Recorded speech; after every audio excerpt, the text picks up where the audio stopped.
Welcome back, ladies and gentlemen, to another episode of the Red and White Chalkboard podcast with myself, Cormac, and my beautiful co-host, Taylor. How are we? I'm good, sir. I'm good. How are you, my fine man? I'm very, very good. And do you know what that's the back of? That is the back of Liverpool losing in the final to Newcastle. Which, I mean, to be fair to Liverpool, they are going to win the league or what have you, but who gives a shit about that right now? They were pretty miserable against Newcastle. Huge for Newcastle, first trophy in 70 years. I was out and about here in central London today, actually. I saw some weary-looking Newcastle fans walking around, still in their kit, still with the scarves on, which I'm sure they had a great night, both in London and up north. But, yeah, what are your opinions on the game? Matt, you know what? It was everything I wanted. It wasn't even a smash and grab. It was a Newcastle domination. I thought at no point in that game did it look like Liverpool were going to really cause Newcastle the problem until they did score, of course. But the way the Newcastle set up for the game, some people went into it cautious off the back of Anthony Gordon obviously getting the most stupid. How stupid must he feel now, even considering that they won, that he got that?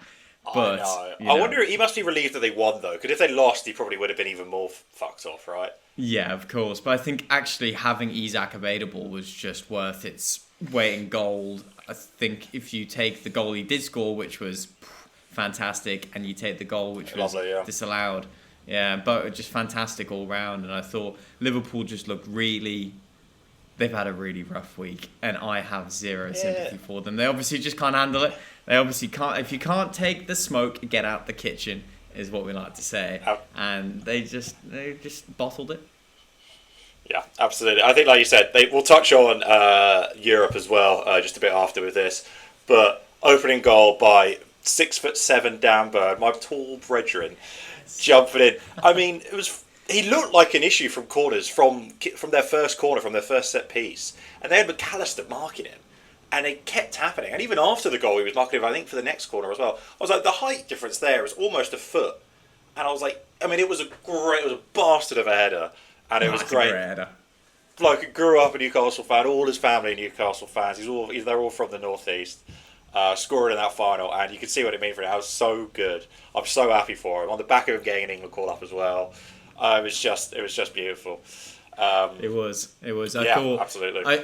I think Liverpool were really ridiculous not to cotton on to that very early on into the game. They quite clearly had set up that Konate and Van Dijk were zonal marking the centre area of the box, and Newcastle very quickly cottoned on that if they actually put Dan Burn 4 yards outside of the centre of the box, he's either going to get a chance to header like he did for a fantastic goal, or he's going to have the chance to put the first ball back in so someone can maybe attack the second ball. And they just never cotton onto it. To continue to let McAllister mark him was just such poor management from Liverpool, and he continually caused them problems, and then he scored a fantastic goal. And then the most shocking thing for me was, come the second half, they carried on doing it. The first corner, you hear the commentators say, "Oh well, surely they're not going to let that happen again." And then you see McAllister next to Dan Burn again. You're like, what the hell's going on? So yeah, fantastic goal. Congrats to Dan Burn. As a Manchester United fan who beat Newcastle in the Carabao Cup final 2 years ago, I'm happy for them because obviously they can't be a proper team, but anyone can beat Liverpool in a final. Anyone can beat Liverpool in a final. But yeah, absolutely, just really funny to watch them lose. They were just really lacklustre, completely from the get-go. Salah was completely missing. Jota did fuck all. Diaz had maybe 1 or 2 moments, but other than that, no one in the front line. They were completely bossed in midfield. I thought Joe Linton especially was unbelievable in the midfield. Great game. As well. Which is there. I mean, they're a bastard of a pair to come up against. And they always seem to do Arsenal every time. They always seem to have a great game. But yeah, completely outclassed Liverpool. Completely outclassed. Yeah. So, touching on Eddie Howe then, in terms of kind of really quickly, kind of English coach. He's really the only kind of English coach around, isn't he, at the moment, in terms of kind of top level managers. I know you mentioned you wanted him from England at some point. Can you see him sticking around now at Newcastle? Because obviously there was that talk when the Saudi takeover first happened about him being fine for now. I mean, this was Newcastle fans getting extremely ahead of themselves, which, fair enough, well, we all would have done it. And they were like, oh, but when we're kind of pushing for titles, he's not going to be the guy. But now he's probably written himself as a Newcastle legend. Like I said, first trophy, domestic trophy in 70 years, and how much this means for all of them. It's ridiculous. But yeah, what do you think is kind of the next steps for Howe then, or kind of Newcastle in general, maybe? I think the next step for Howe and this Newcastle team is just investment. If they are able to invest in that squad, and if they're able to bring in the profiles that he wants. I think privately he'd been saying he really wanted to increase the athleticism and the physicality of that team, which you look at them and they're a big boy team, they got lots of big guys in there. And I think I had heard this great analogy in that he was the Mark Hughes of Newcastle, in that when Man City when Manchester City first got their takeover by their Gulf state nation, they obviously had Mark Hughes in post, and he was very much there until they then went and got Emmanuel Pellegrini, for example, or then a Pep Guardiola. Yeah. And they very much saw Eddie Howe, maybe he had that vibe to him, that he was there until they could make that next managerial jump. So now he's got the trophy. Now Newcastle fans are extra happy. And if they can go into the summer, but I just worry for them now, because it seems like their main guy, their best player, I think, in terms of age profile, sheer numbers, and just what a player he is Alexander Isak. If they hold on to him, I just doubt they will. I even think if they got Champions League football, he's going to be on the way out, which is why I'm going to flip it back to you. What did you make of the big man's performance, considering Arsenal almost definitely have to have him on a list somewhere for a summer transfer? I mean, everyone's saying it. He is unbelievable. He's probably, definitely in the league. He's second to only Haaland in terms of striking quality, in terms of finishing, I'd say. Don't forget about Rasmus Højlund. And Rasmus Højlund scored, actually, by the way, last night. Quick shout out, because he's, bless him. We'll come back to that, I'm sure. But I think he's just unbelievable. His finishing's so crisp. He's so fast. He's a big lad. He can run with the ball. I remember we were linked with him, I want to say about 2 or 3 years ago, when he was at Sociedad. So that was just before he went to Dortmund. I remember kind of seeing the links. I think it was one of the Januaries. That's how long this kind of striker hunt's really been going on for. And you looked at his numbers when, I think it was the season before he joined Sociedad. I can't remember where he was playing, but he looked unbelievable. That season at Sociedad, he was a little bit slower, but I think he was only 20 years old or whatever it was at the time. And people could see the quality then. He got loads of comparisons to Henry, because he is kind of that left-sided player that can play down the middle, and he's got that. He's got that aura, isn't he? People throw that word around a lot these days. He's good, man. But he's got that swagger. I love him. I think obviously any team would be lucky to have them. There's Arsenal have been links, Liverpool have had links. He's going to cost God knows how much if he does leave this summer. I don't know what his contract is at the moment, but I think there's at least about 3 years on it. 2-3 years. He's rice money, essentially. He's rice money, in my opinion. And the rest, I think. Do you reckon? I think. Well, 130 million probably quid. Not happening. They're not getting 130 million. I know they value him at the 130 million, but I genuinely think in a world where PSR exists, Newcastle have the opportunity to say, shake hands. They'll have someone else lined up. Obviously, they won't be at the quality that Isak will, but the 100 million that they'll get for him on the books will then allow them to do this level of business that they've been craving since the takeover's happened. So I just see it in a world where that 105 mil, no one's going to pay 130 mil. No one's got 130 mil. No one can put that on the books, financially speaking. And everyone's will reach a point in the summer where they say, fair enough, deals have got to be done. And at 100 mil, firstly, do Arsenal have that within them to go that far? Do you not think they have 100 mil? I don't think. I think they're talking about big spends this summer, or reasonable kind of some spending, but I think to drop that on one player is outrageous. I'm not sure. We need more than just a striker. I think we probably need a right winger as well, and we probably need another central midfielder. So I think to spend 120, 130 million on just a forward, just a middleman, it's not feasible, and it won't happen. But they do get European football now, Newcastle, with this. I think it's the conference. Mm-hmm. I'm not sure it's Europa. So that is something that will keep him. Mm-hmm. I think it will come down to the player, and he is so loved there, and Newcastle fans absolutely adore him. I don't see why he probably stays. I think he's probably got at least one more year there. Like I said, he's going to be so much money. It doesn't look like they'll finish in top 4 this season. It's close still. We'll touch on the top 4 battle a little bit towards the end. but it's still going to be so difficult and so expensive to go out. So I don't think he will go anywhere. But I just want to kind of stress as well, like, you know, not don't want to shit on Newcastle's moment. He's been unbelievable for them. I do kind of hope he stays for another year. And I don't want to kind of be like that, oh, we'll deserve to have him. Because we don't, to be honest. I think he's just that good for them. So yeah, I would like to see him stay from a neutral standpoint. I mean, they're only 2 points behind the top four, actually, looking at it now, with the game in hand. So, you know, they might finish top four still.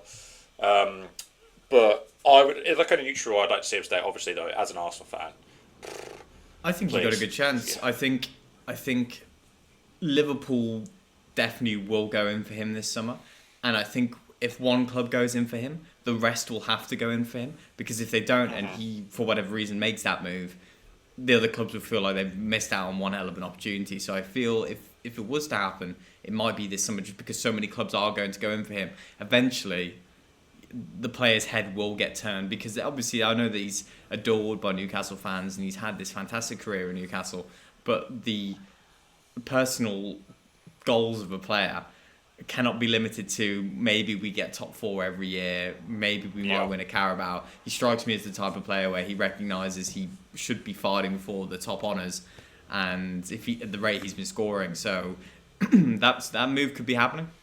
And I think if it does, Arsenal would be really silly not to push that boat out. I actually think you probably couldn't spend funds much better. No, I think it's almost definite that we will. You know, the question will be out there as soon as the season's over. He's going to be, is he staying? Is he going? I think that'll probably be one of those stupid transfers that'll go on the entire length of the window. But either way, not to touch on Arsenal's kind of issues again, but we do need a striker. And that's something that we'll come to later. Moving on, though, I think. Unless you got anything else to say on that? Liverpool, like we said, we touched on Liverpool, how dire they were. Congrats, Newcastle. Yeah, overall, congrats, Newcastle. Lol, Liverpool. Quadruple. Lol, Liverpool. Never. Yeah. Bad week to be a Liverpool fan. And that being said, Tuesday night they played, I believe, PSG. Penalties. They lost. They got knocked out of the Champions League as well in the same week. I think over the two legs, they were definitely the weaker team, weren't they? PSG was so much better. They had a lot more quality. We'll come back to as well. We'll have a bit of a talk here, and then we'll look at our predictions. Well, I went back and listened to our Champions League episode. We'll look at the predictions we made. But I'll tell you this now, we got this one wrong. What did you make of the game, Taylor? Yeah. You know what? PSG look fantastic. I think I've been waxing lyrical about PSG on this podcast, and just that midfield pivot of Vitinha and João Neves is fantastic. It really bucks the trend of what I've said, in that you need to be taller, faster, more and more physically overpowering than your opponent, because these two blokes are my height and they're running football and they're running these games of football against massive teams. Like Liverpool are a big team, and they just run circles around them. The quality on show in that midfield for PSG, and obviously when you've got someone like Ousmane Dembele in the form that he's in, and you've just got quality littered all over the pitch. I thought it was almost the most shocking bit about it is that it went to penalties. It felt like PSG could have had that game wrapped up after the first leg. The fact that they had to go to penalties to decide that was the worst bit about it. Well, because when they scored in that 12th minute, everyone was just kind of like, shit, here we go. They're going to be absolutely all over them. Liverpool held on. They were definitely the weaker team again in that game. But I think PSG just looked so good. They look like a completely different team to when Arsenal faced them in the early rounds. They look like, based off that round alone, I'd say probably the best team in the competition. Obviously, you got Real Madrid, who are always going to be Real Madrid. You've got Barcelona, who look good as well. Bayern Munich is still there, but I really like this PSG team, and it's weird to say considering how much I've disliked them, especially in recent years, of just kind of their front three of just moping around doing all this. I love the players, but just watching them was always frustrating. And then now they've just been, so young and so exciting. I really would like to see them do really well on this. Yeah, I think I remember saying when Manchester United was searching for a manager, and before we had landed on Ruben Amorim, I would have loved Luis Enrique to be the Manchester United manager, because I really appreciate what he does. I really like his coaching. He just manages to get the best out of what he has, but he's also a very firm, very strong tactician, and he's obviously a fantastic coach, because to take what I considered to be a cursed PSG team and turn them into what I've been to what I saw against Liverpool, it's night and day almost. I thought they just looked so fantastic. I ultimately don't think they're going to win Champions League because something's going to come up. It's the nature of knockout football. I think if they're not going to put Liverpool away after playing like that, there's no way they're going to come up against a Real Madrid or a Barcelona and the same's going to happen. But I thought they've really surprised me this season because again they're buying these players who they aren't known to the mainstream and they're becoming mainstream. I think there's something quite endearing about seeing that. You're now hearing about names where obviously they spent 80 million or so on João Neves, so it's not like they bought him for a tenner.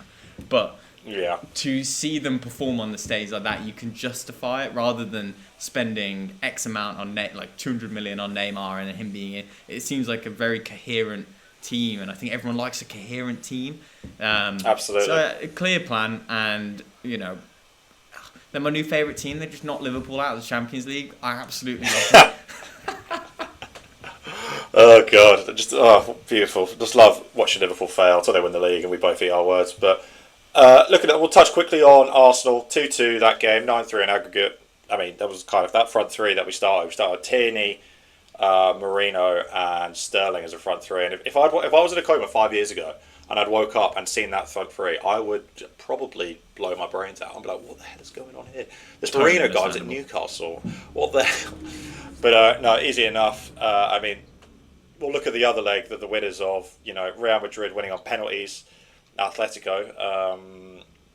Obviously, next round Arsenal got Madrid, but one of the tensest games. I mean, it was 1-0. Obviously, Conor Gallagher got that first minute goal, and then from there, What did you make of it, Taylor? God, when Gallagher scored in the first minute, firstly I couldn't believe what I'd just seen. Firstly, I can't believe that is the first Englishman to score in the El Clasico. Jude Bellingham has not scored in the El Clasico before. Yeah, that's a good point, actually. I haven't even thought about that yet. Makes Conor Gallagher the first Englishman to score. Not El Clasico, sorry. Madrid derby. Oh my gosh. Cut that out. Yeah. That's staying in. That's staying Cut that in. Out, sorry. Man. It's been a long day. In. But the Madrid derby, yes. His first Englishman to score in the Madrid derby. Oh my God, I'm going to get trolled. And... I'll take that, Yeah, and I thought from then on it could be anyone's game. It was just not really a lot happened at all until they got the penalty, Madrid. Yeah. And then they got the penalty, and it was the worst penalty I've ever seen, ever. I thought Vinicius Jr., I really like him. I think he's a fantastic... I do think he is one of the better players in the world, but something really does frustrate me. Is attitude, and I think when you're quite obviously not having the game, if you scored a hat-trick, bravado, all you like, brother. But if you've stunk it out with the world's worst penalty, which you didn't even win, by the way, you should have let Mbappe take the penalty. I was really surprised Mbappe didn't take it. I'm assuming Vinicius is their usual penalty taker. Yeah. But I thought Mbappe's got to take that, right? I thought he would out. Whether that's the case now, moving forward, because they've got so many competent penalty takers as well. But obviously, having then missed the penalty, I thought then momentum swings back in the way of Atletico, and then obviously full time, nothing happened. Okay, hot take. Just get rid of extra time, man. Just get rid of extra time. Go straight to penalties. I've been banging this drum for so long. No one cares. I think no one gives a shit. 2 legs. 180 minutes of football. You don't need the extra 30. You do not need the extra 30 minutes. Extra 30, or just do 15 minutes golden goal. Just do it any other way. I know, but that would just end up with the same shite, won't it? Because it would just be everyone was sat back and then too scared to concede, so they won't do anything. Just straight to penalties for me, honestly. You don't need hot take. I'm actually gonna double hot take here. I think get rid of extra time entirely, and also bring back penalty shootouts. I've watched a penalty shootout from like the US MLS from like 1980s where they start at the halfway line and have to run. The one-on-one. Yeah, I want that. That's what I think the world needs, because you'd have people doing the most ridiculous stuff. Like penalties in the game, cool, but penalty shootouts, make it a bit more interesting, Just God, imagine bloody like getting to like the 9th penalty taker. Man, you got Harry Maguire running from the halfway line, going for a one-on-one with the keeper. Everyone but that's the difference between. I actually back Harry Maguire more than say I would back like I don't know, a Garnacho, for example.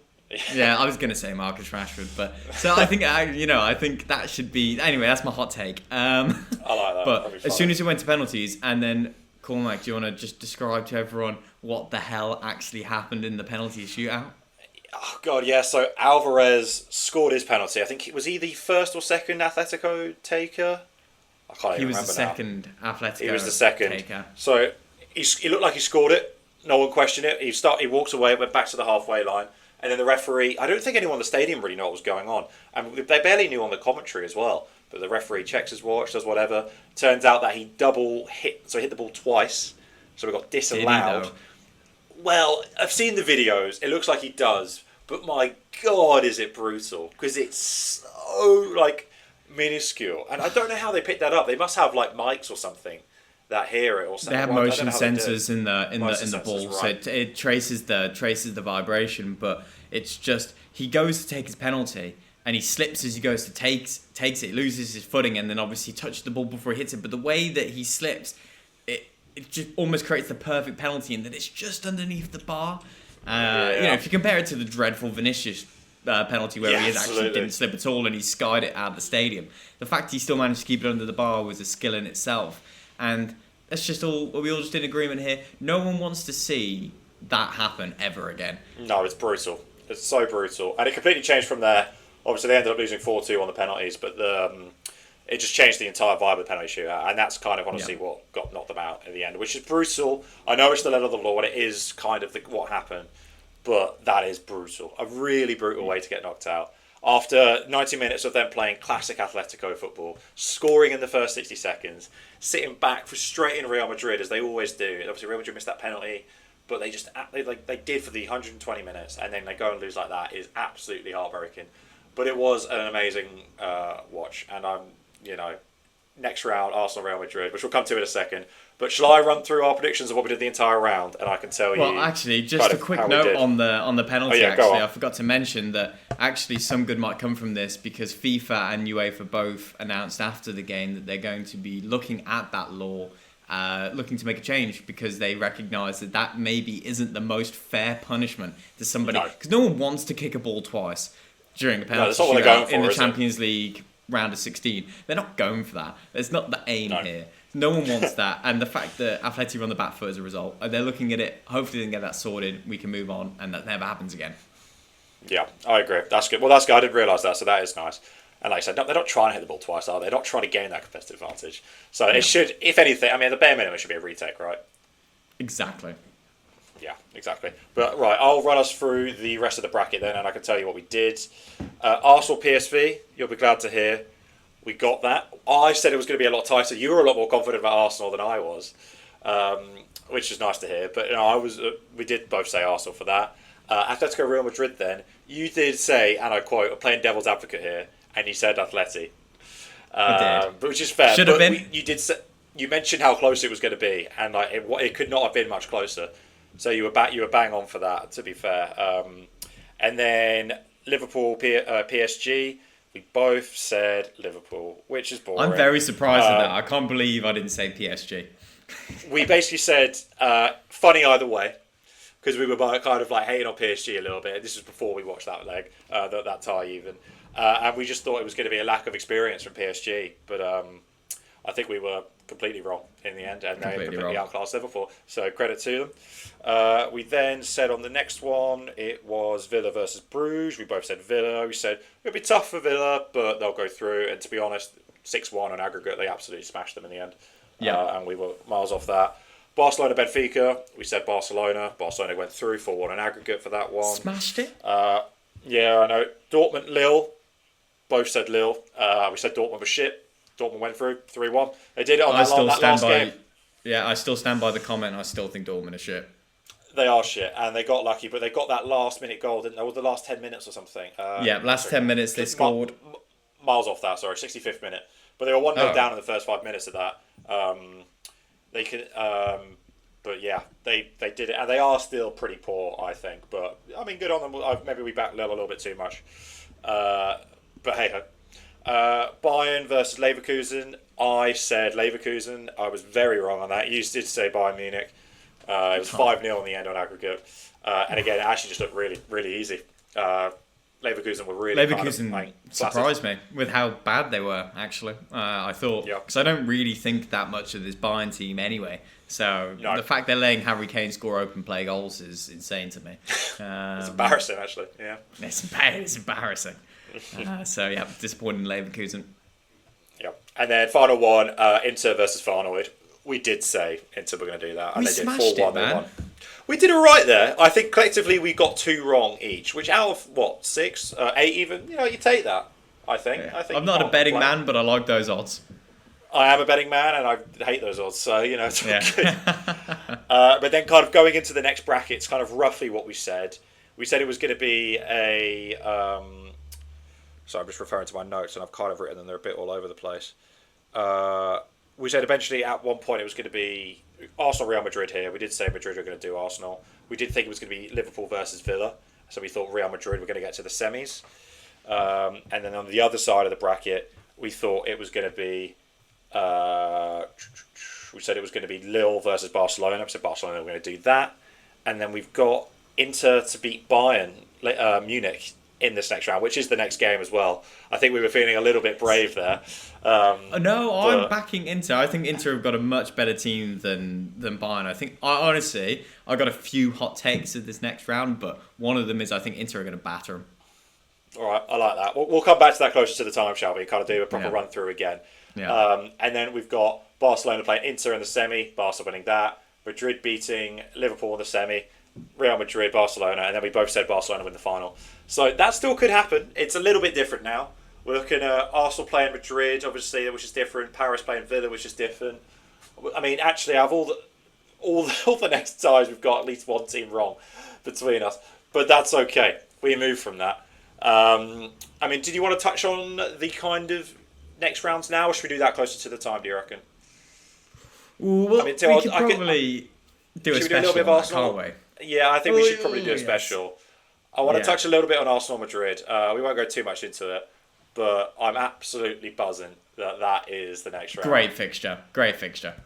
I'm so happy. I'm so excited. I think looking back, the last time my first memory of Arsenal really is the 2006 Champions League final, which we lost obviously to Barcelona 2-1, but in the semi was Real Madrid, and we beat them 1-0 at the Bernabeu, and then we drew 0-0. I think was that Highbury 2006. Oh God, don't shoot me, Arsenal fans. But I'm calling it again. I'm saying it. 1-0 to the Arsenal over the 2 legs. Saka's going to be back. We're probably going to fill him full of drugs, otherwise his hamstring's going to go again. Saka back is humongous. Well, I mean, if he is, it's still not confirmed yet. He'll be back. There's no way he's not back for that. There's no way he's not back for that. He's got to be, otherwise we are fucked. But I'm buzzing for that. I'm so excited. I'm quietly optimistic. I think for me, it's kind of a win-win here. Well, not a win-win. Obviously, I want us to go through, but if we lose, there's not really much shame on losing to Real Madrid. I don't think. I think this is what I share your optimism. I think there'll be more goals, but I think if Saka is back and fit, I think he's getting at least. I think he's probably going to get 3 goals and assists across the 2 legs. Is my absolute. I like that. I want to clip that there, and I want to come back to that when he gets 4. I think that would be. I think you guys could do them, I think there's something you guys would do that statement, if that makes sense. You never know where it's going to come from, and there's no better opportunity than that against Real Madrid in a Champions League quarterfinal. So exactly. I think this will be something you guys are really focused on, really zoned in on, and if you guys do it, it changes the outlook a lot for you guys. All of a sudden. Based on what I think is going to happen, you guys could be looking at the Champions League very differently. Yeah, I mean, this is why you want to be in the Champions League, right? You want to come up against these best teams. You want to come up against the best teams in the world. Love the Champions League, exactly. And we've got a squad worthy of games like this, but we just need to go out and prove that we are this quality of team. And we've got, especially the back line, I think Gabriel Saliba, are maybe the best partnership in the world. I was a completely biased way of looking at things. But they are built for this, and I'm so excited to see them come up against them. I mean, it's going to be a handful of Rodrigo, Mbappe, and Vinicius. Surely, but this is it. This is it. This is big boy leagues. This is, this Absolutely. is where you cut your mustard, and this is where people really, if you're going to go for that best defensive partnership in the world, you got to go to the Bernabeu, and you got to stand on that. And if they manage to keep a clean sheet, then can't really argue with that, can you? But if you do manage to keep a clean sheet against that front four, God, that would be really well done. Now I'm just thinking about it's going to be fantastic 2 legs. Oh my God, we might have to watch them together at a pub or something. We might have to. Yeah. It's going to be a big one. Yeah, I'm buzzing for that. But yeah, like I said, we'll do a proper Champions League preview, won't we? I think. Mm-hmm. Yeah, would be good. And then we could kind of do a bit more in depth on the other games as well and running through them. But yeah, Champions League, another great week. Liverpool lost twice. Looking forward to that. So it's the 8th of April are the first fixtures there. That's when European starts again. But in other news, I think Man United have had quite a busy week off the pitch. There was a Jim Radcliffe interview. There was a lot of new stadium talks. I'm going to basically open up the floor for a Taylor special here and just let you talk at me and tell me, first of all, what was kind of said at the Jim Radcliffe. What are your initial thoughts? And then maybe we touch a little bit on the stadium as well, on the plans, and what your thoughts are, everything sort of surrounding this at the moment. So please, Taylor, take it away. Yeah, will do. First, I want to start by just saying there is never a quiet week at Manchester United, like you said. There is always something going on, but this week feels slightly in the better direction than recent weeks. Obviously, you had on the Monday a barrage of interviews released by various media outlets who had all had the opportunity to interview Sir Jim Radcliffe, ask him his thoughts on all things Manchester United, everything between redundancies, players' salaries, finances, everything. Everything was covered. His old team in Nice, and to be honest, I really like that because we've had radio silence from our majority owners. It's a complete change of what you've had before, isn't it? It's a complete change. If you're having someone who's going to come in and answer actual face up, if he's going to make difficult decisions and frankly demoralising decisions, i.e. redundancies, what you don't want is them to hide in the shadows because it makes them seem ridiculously evil. Which, to his credit, again, kind of... Yeah. I was say, sorry, really quick, cutting you off, but... to his credit, you don't see anything from Spurs, Daniel Levy. You don't see it from Arsenal, the Kroenkes. You don't see it from Liverpool either. You don't see them coming out and talking, the owner talking. So it does take a lot of balls, especially amongst the criticism he has got, to kind of come out and do this and talk to, Gary Neville for however long and do other bits and bobs. But yeah, no, credit to him. Sorry, carry on where you were. Yeah, he obviously is standing on what he's owning what he's doing, and I really respect it because he really easily wouldn't have to do that. There's a world where, like you say, Tottenham have been asking for answers from their owner for years. We've been asking for answers from our owners for years. And we've had this guy come in who's willing to be asked the difficult questions. When he did an interview with Andy Mitten of the United We Stand 2 months ago, when he asked him about ticket prices and removing, he said, no questions are off the table. Ask me anything you want. That's brilliant because we're getting the answers that we need to hear. I thought he answered to the best of his ability. I thought he offered good clarity, obviously towed the line. He managed to somehow pick on everybody except the actual problem because the ownership agreement that he signed with the Glazers stated that he cannot in any way indicate that the Glazers are bad, essentially. You could tell, though, he definitely... You felt that, didn't he? When I think, as did he say it was like the last... exactly. He's towing the line. He said the last 10 years decisions or whatever it had been, something like that. But that was it, what he was kind of trying to... He was trying to go hit, nudge, it's not me. It's a complete shit tip of a club at the moment. He did it in every single way possible to indicate, look, we're in an absolutely dreadful situation here. I thought some of the really pertinent quotes were the fact that the club could go bust by Christmas if nothing was done. That's not true. The club wouldn't have gone bust because that indicates bankruptcy and that indicates liquidation. There is not a chance that would have happened, but maybe they would have ran out of cash reserves, which is very well could have been the case. I think Manchester United's cash reserves pre-COVID sat at, say, 100 million. Post-COVID, they're now sitting at about 15 million in pure right, what does that cash. mean then, sorry, for the club? Looking at cash reserves, what does that mean? So a cash reserve essentially is how much available liquid cash do the club have access to at any given moment. And Manchester United used to have a lot more. Post-COVID, they had to obviously spend a lot of money by not furloughing their staff, reduce ticket income from match days. So then they had to use their cash reserves to pay off everyday wages and everything that comes with running a football club, because they weren't getting their income streams that they were used to. That then depleted their cash reserves down to about 15 million, which is, for a club of Manchester United size, who have record revenue incomes across the Premier League and in fact the world, to have £15 million available is not ideal.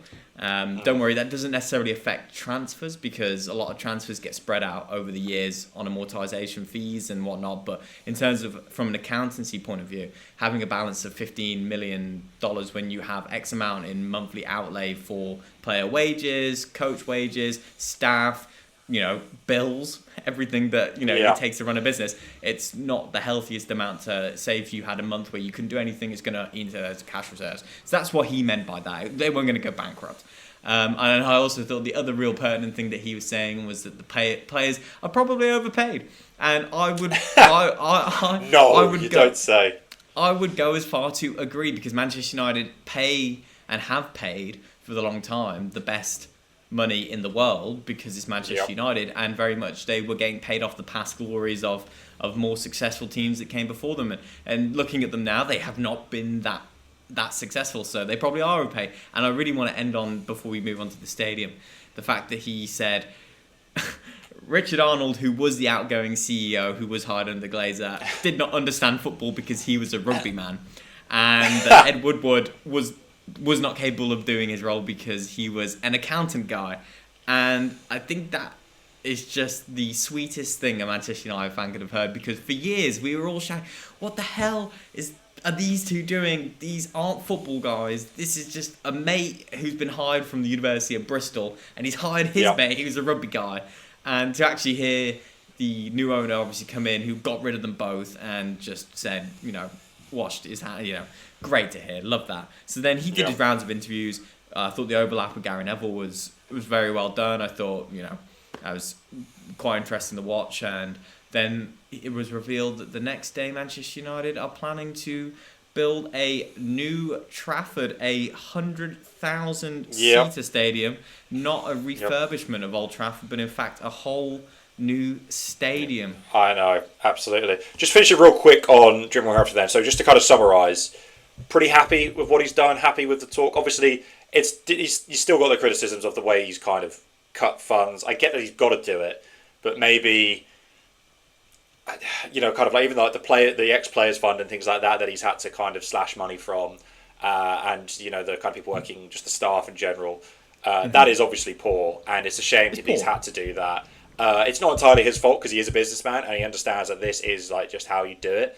But I would have liked, in kind of my land of fairies and rainbows and candy and stuff, I would have liked to have seen that been minimised, let's say. But are you happy with kind of how he's come out and how he's dealt with everything? Of course. I truly believe it is impossible to get everything right. Imagine Manchester United is the biggest boat in the ocean, and then you get a message one day, you're the driver of this boat, and you get told you need to fully turn it around. You need to go in the opposite direction. How long do you think it would take to turn that boat around? A while. So to turn Manchester United around from the state in the direction it was going in, you need to ultimately U-turn it. And that is going to take time, because it is a behemoth of a company. It has a global footprint and has been so much done wrong for so long. Obviously, the Players Fund, for example, that's not ideal, and hopefully that's something that could get reinstated, because it's not a huge amount of money, and they could. But again, he seemed receptive to the idea of bringing things like that back once they really have gotten their feet under the table, once they've all thrashed it out, once they see the true benefit of what they've cut. Then they can really take stock and reinstate the things which they didn't feel like they probably should cut, but they are going to, because they just really need to clean the board, like clean the whiteboard, and then we can start again, and then we can put things back on it which we've took off. So I think stuff like that will come back in due course, and they're going to make mistakes along the way, but overall pretty happy with it. Yeah, okay, that's cool. Right then, going on to New Trafford, 100,000 people stadium. What are your thoughts on that? Are you excited about it? I mean, it makes sense, doesn't it, in terms of kind of taking the club forward and everything? Yeah, I think some really great points out of this. I think, obviously, for what Old Trafford represents, there is that shame attached that we will be no longer playing at Old Trafford. It won't be that stadium. We're not repurposing it. We will be getting rid of it. That's a shame. But this is what I essentially like to call a once-in-a-lifetime opportunity to build something for the next 150 years and something purposeful to meet the brand that is Manchester United. I did the fan survey and I said I would want a brand new stadium, 100,000 seats, because I feel like that would benefit everyone the most. I think if it's done properly with enough integration from everyone around, community advisors, fan advisory boards, local people who live there, new businesses, the government, they could turn it into something which could be really powerful for the area. So I think 100,000 seat stadium, wonderful, really like that. I quite like the design. I thought as well it was really pertinent that they got the architecture firm, which name escapes me, but the Lord something, forget his name has escaped me, is the he's Manchester born and bred. He's one of the best architects in the world. He is, Norman Foster. There you go, just to get that for you. Norman Foster, thank you very much. He's he's Manchester born. It's important that it's been kept like that. This is Sir Jim Radcliffe is an old man.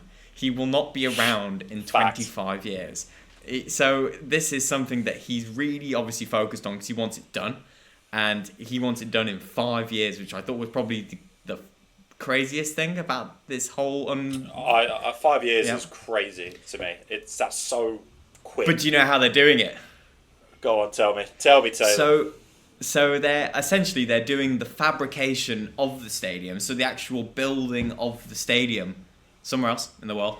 And what they're going to do is they're going to ship the stadium when parts have been built. Instead of building it on the spot they're doing it in, and therefore taking longer because it's not easily as accessible. They're building in specific sites where they can do this, and then they're going to be shipping the parts in using the canal route attached to the stadium. So their idea is that they essentially build it out somewhere else and then ship it in on the canals. Exactly, and that's their idea behind being able to do it in 5 years, because if they didn't do it and they built it on the site, they think it would take 10 years. So ultimately he said 2 billion. How it's going to be paid for is yet to be known. Ultimately it will be a mixture of owner investment. So Jim will be putting some of his own money in. How much is, but then he will probably be expecting an increase in his shareholder rights of the club as a result of this. You can't just expect to put 500 million into building a new stadium and then still expect to own 26% of the club. It's that's something that's going to have to be negotiated, and then there will be a mixture of bank loans, and it will also be a mixture of sponsorship income for naming rights of the stadium, because as I read, which was actually quite interesting the other day, an article basically explaining that naming rights for a stadium is, if you don't do it, it's money left on the table, because people will call it what they want. If it is if for whatever reason it was to just hypothetically be the Snapdragon New Trafford, everyone's just going to call it New Trafford. Yeah, exactly. Yeah. So, but if Snapdragon are willing to pay £60 million a year and give, I don't know, 500, sign a 10-year contract to have it named the Snapdragon New Trafford, and that's bringing in 600 million towards the 2 billion that they need to build it, it's money on the table. So it's going to be a mixture of investment, credit facility, bank loans, and then sponsorship agreements. So hopefully we start to see boots on the ground. And we can get, because I think the sooner we can kick this off, the sooner everyone will be. But there's so many logistical things to get covered. So much government approval is needed for the local area. This is not an easily achieved task. So it's going to take a cheap while. one, yeah. Yeah, it's not going to be cheap either, and ultimately it will go up in price. But hypothetically speaking, I thought it was really good in principle. And people will always find something to moan about. So, but I honestly just think basically. People do. People don't like change. And I've been to Old Trafford a good few times, and every time I've been, I love it. It's that industrial feel. It feels like what it's meant to be. Old Trafford isn't falling down to break the traditional narrative. Although when we went, the roof did. I was gonna say we went to the Arsenal United game last year, and we got absolutely pissed on the way out, and the roof was getting absolutely hammered, wasn't it? Yes, but it's not fit for purpose, and a new 100,000 seater stadium would 100% be fit for purpose and would elevate the area, and so much would change, and so much would be better. So, right at the beginning of this process, so I'll tone down the optimism slightly, but in terms of just, United fans have been waiting years for anything, and the fact that within a year of a new ownership, we've been told we're going to have a new 100,000 seater stadium is music to my ears personally. So. Yeah, and then to cap off a really, really sound week for Manchester United, 4-1 against Real Sociedad in the... Yes, of course, sorry, we didn't even talk about that. Sorry, I should have mentioned that earlier, yeah. That's all right, now's a great time. Yeah, that's it, yeah, but 4-1, fairly comfortable, really, second leg, wasn't it? Smashed them, mate. Absolutely smashed them straight back to San Sebastian. Blokes had no chance. Bruno Fernandes, hat-trick. Oh, I can't even remember. Oh, Diego Dallo, enemy of the state, scoring a goal. It's bad. How's he done that then? Yeah, so they have secured their most important game of the season, and they delivered a performance. I like it because I ain't seen it. So we now have Lyon in the next round. Yeah, well, I believe you booked your tickets. I have. Well, I haven't booked my match tickets, but I have booked my flights. Yes, hopefully you make it out. Yeah. So that'll be 10th of April, Thursday, 10th of April, flying out to Lyon. And just to cap off a fantastic week for Manchester United in terms of news, really. I thought, it's been very doom and gloom. It's been very doom and gloom. So just to have these columns of somewhat positive news is refreshing. Makes a difference, doesn't it? It makes such a difference. And like you said, just the Man United fans crying out for however long for something, to finally have something to talk about is. I'm not a Man United fan, but I feel for you more than the rest of the fans, I feel good for you basically to have something a little bit positive. Yeah, to talk this about, is not the worst week ever, which for a long time has been the worst week ever. So I'll take that. Exactly. Right, really quickly then, because we are running out of time, we'll do a quick fire round through the Premier League results over the weekend. I'm going to fire some quick games at you. Ready? And you're going to give me one sentence summaries. Are you ready for this, Taylor? Right. Bournemouth 1, Brentford 2. Boring. Okay, nice. Southampton 1, Wolves 2. 2 from Larson. Stranded Larson. Extra boring. Yeah, it's been such a shit week for fucking games. It's dreadful. Yeah, for the weekend even. Right, City 2, Brighton 2. Brighton should have beat them. Nice. Yeah. Ipswich 2, Forest 4. Forest Champions League, Ipswich relegation. Nice. And shout out your boy. Who?